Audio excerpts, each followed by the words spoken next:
মানে জেলে জেলে তারা মাছ ধরে এখানে বসে বিড়ি খাচ্ছিল, আর আমরা দুজন স্নান করছিলাম। তারপরে গিয়ে হলো যেটা, আমরা স্নান করতে করতে দুজন জলে ডুবে গেছি, তখন অনেকক্ষণ পরে।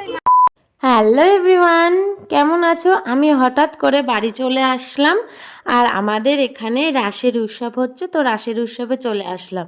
আর এখানে এসে দেখো আমার ছোট্টবেলার কিছু কথা আমি তোমাদেরকে বলছি, যে এই তেঁতুল গাছ আর এই পুকুরটার সঙ্গে আমার কি একটা কানেকশান আছে। আসলে বন্ধুরা, সেই ছোট্টবেলার কথাটা মনে পড়লে না আমার মাঝে মাঝে মনে হয় যে সেই দিনটা যদি সত্যি এসে যেত, তাহলে পৃথিবীর কিছুই দেখতে পারতাম না। আচ্ছা আচ্ছা, এবার বলি যে পুকুরটার সঙ্গে কি সম্পর্ক। এই যে পুকুরটা দেখতে পাচ্ছ, এই পুকুরের মধ্যে আমি আর আমার ফ্রেন্ড ডুবে গেছিলাম।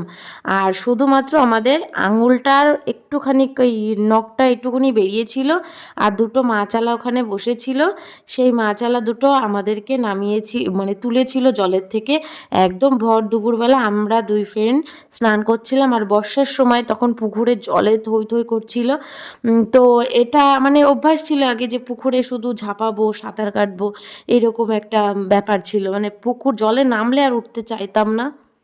তখন তো ওই ক্লাস 3-4-এ পড়ি, মানে সেই লেভেলের বুদ্ধিও নেই যে এত জলের মধ্যে যদি কখনো ডুবে যায় বা পা হড়কে যায়, তাহলে জল থেকে আর উঠতে পারবো না।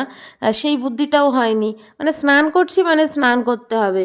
ভগবান, সত্যি সেদিনকে যদি সহায় না থাকতো ওই মাছালা দুটো, আজকে এই যে আমি মিনা তোমাদের সঙ্গে যে আমি এত ভিডিও আপলোড করছি, ভাইরাল হোক আর না হোক, মানে যা হোক না কেন, এই যে আপলোড করছি এটা নিশ্চয়ই আমি করতে পারতাম না, আমার জনদের সঙ্গে থাকতে পারতাম না। তো এটা মাঝে মাঝে খুব গাটা শিউরে ওঠে। তো বন্ধুরা, এরকম ঘটনা তোমাদের কি কারোর সঙ্গে হয়েছে?